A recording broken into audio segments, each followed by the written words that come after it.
Government ने Telegram app को ban कर दिया है और ये टाइम बाउंड है। ऐसा नहीं है कि परमानेंटली बैन है। जब नीट का पेपर हो जाएगा तो 21 जून तक ये बैन है, उसके बाद इसे चला दिया जाएगा। अब देखिए, ये पहली बार हुआ है, इस आर्टिकल में भी लिखा है कि ये पहली बार हुआ है कि इतने बड़े स्केल पे कोई ऐप को इंडियन गवर्नमेंट ने बैन किया हो।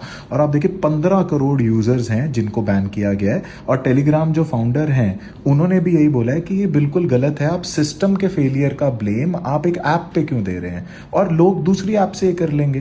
तो आप देखिए टेलीग्राम को गवर्नमेंट ने बैन क्यों किया। उन्होंने इसलिए किया, वो कह रहे हैं कि इसके अंदर फेक पेपर्स या फेक नैरेटिव या कुछ भी चीटिंग वगैरह हो सकती है। तो वो तो दूसरी ऐप्स पे भी हो सकती है, लोग व्हाट्सएप के थ्रू कर लेंगे। और मुझे अभी का तो नहीं पता, पर कुछ टाइम पहले वीपीएन लगा के टेलीग्राम ऐप चल रही थी।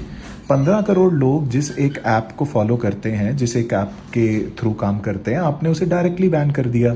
क्या गवर्नमेंट के पास पावर है? यस, लेकिन क्या ये सही है या नहीं, ये एक क्वेश्चनेबल चीज़ है।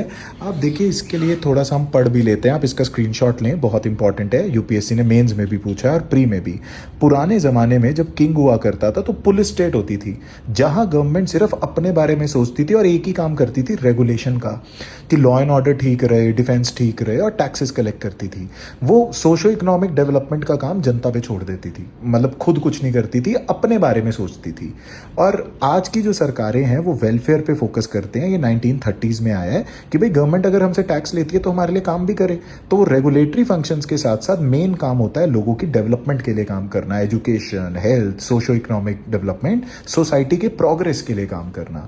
तो जब आप ज़्यादा रिस्ट्रिक्शंस लगाते हैं तो वो ऐसा दिखाता है कि आप पुराने ज़माने वाले पुलिस स्टेट में चले गए हैं, जहां हर चीज़ पे रिस्ट्रिक्शन होगी।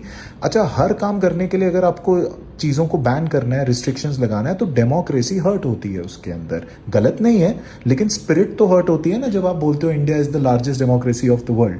तो आज की अगर मॉडर्न स्टेट के अकॉर्डिंग चलना है तो गवर्नमेंट को अपनी अकाउंटेबिलिटी फिक्स करनी चाहिए। अगर वो कोई चीज़ गलत कर रही है, उन्हें लगता है कि पेपर लीक होता है, तो अपने गवर्नमेंट डिपार्टमेंट्स पे आप अकाउंटेबिलिटी फिक्स करिए। आप उनका सैलरी ब्लॉक करिए, आप उनकी प्रमोशन ब्लॉक करिए। लेकिन जब आप ऐसी ऐसी ऐप्स को ब्लॉक करते हैं, वीपीएन लगा के चल रहा है, बाकी ऐप्स पे चल रहा है, और ग्लोबली भी एक अच्छा मैसेज नहीं आता है। 15 करोड़ इंडियंस इस ऐप को यूज कर रहे थे, इतने बड़े स्केल पे कभी नहीं हुआ है। और एक पेपर के लिए आप ये कर रहे हो, ठीक है, इंपॉर्टेंट है, पर क्या और पेपर इंपॉर्टेंट नहीं होते?